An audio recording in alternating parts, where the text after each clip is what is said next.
Oh ya. Minta deh, pakai aja. Aduh.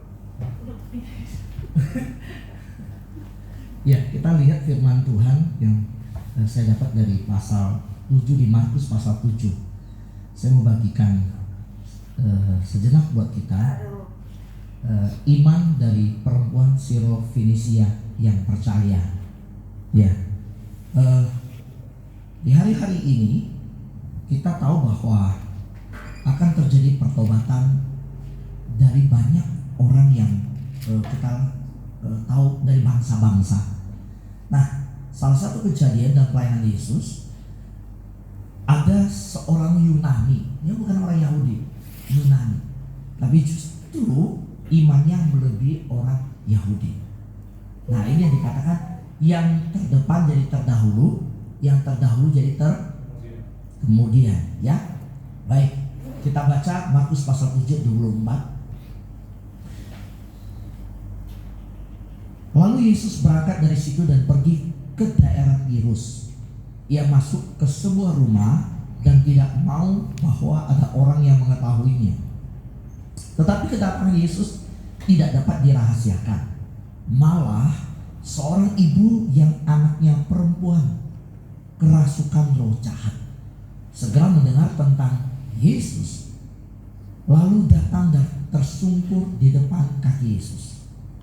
Perempuan itu seorang Yunani bangsa Sirofenisia yang memohon kepada Yesus untuk mengusir setan itu dari anaknya. Lalu Yesus berkata kepadanya, biarlah anak-anak kenyang dahulu, sebab tidak patut mengambil roti yang disediakan bagi anak-anak dan melemparkannya kepada anjing. Tetapi perempuan itu menjawab, benar Tuhan, tetapi anjing yang di bawah meja juga makan remah-remah yang dijatuhkan anak-anak. Maka kata Yesus kepada perempuan itu, karena kata-katamu itu, pergilah sekarang, sebab setan itu sudah keluar dari anakmu. Perempuan itu pulang ke rumahnya, lalu didapatinya anak itu berbaring di tempat tidur, sedang setan itu sudah keluar. Wow. Katakan wow. Wow. Dalam pelayanan Yesus ada waktu di mana diceritakan tentang kemanusiaan Yesus. Ingat, Yesus 100% Allah, dia 100% manusia. Pada waktu Yesus capek, lapar, haus, itu bicara tentang kemanusiaan Yesus. Ya. Tetapi pada waktu Yesus berjalan di atas air, pada waktu Yesus melakukan mujizat yang ada, ketika orang mau dijatuhkan ke jurang, dia bisa lewat aja. Orang nggak lihat. Semua orang lagi mau dorong dia ke jurang, mau jatuhkan dia bisa lewat, ngeliat. Nah, itu keilahian Yesus. Ya. Nah, ketika di ayat ini diceritakan, ayat 24, Yesus masuk ke sebuah rumah, tidak mau bahwa ada orang mengetahuinya. Itu Yesus sedang ditampilkan oleh penulis Markus kondisi kemanusiaan dia. Yesus bisa capek juga, betul? Nah, pada waktu dia ingin beristirahat, dikatakan, tetapi kedatangan Yesus tidak dapat dirahasiakan.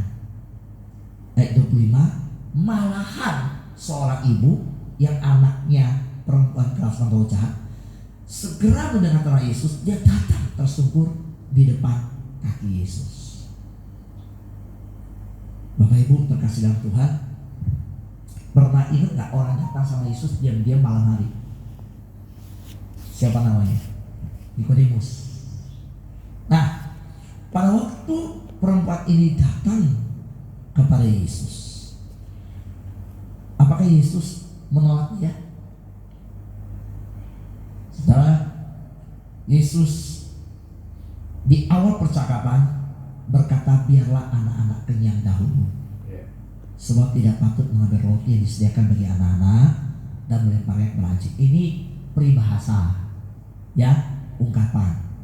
Yesus itu masih dengan tenaganya, dia fokus dulu, dia kerjakan dulu. Ini orang-orang Yahudi ini masih banyak yang baca Taurat tapi nggak bisa ketemu Yesus, nggak tahu. Mata mereka tuh kayak diselubungi gitu. Taurat itu seluruhnya bicara tentang siapa? Nubuatan-nubuatan Yesus. Siapa lagi yang baca Taurat selain orang Yahudi? Orang Islam.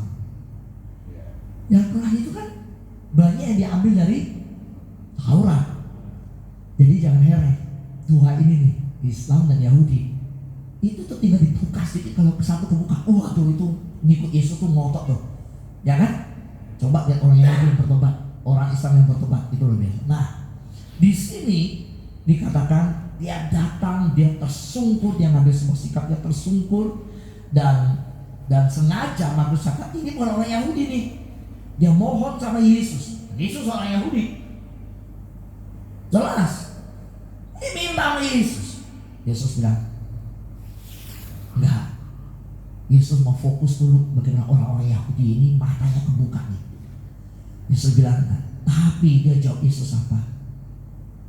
Benar Tuhan, tetapi anjing yang di bawah meja juga makan remah-remah yang dijaga.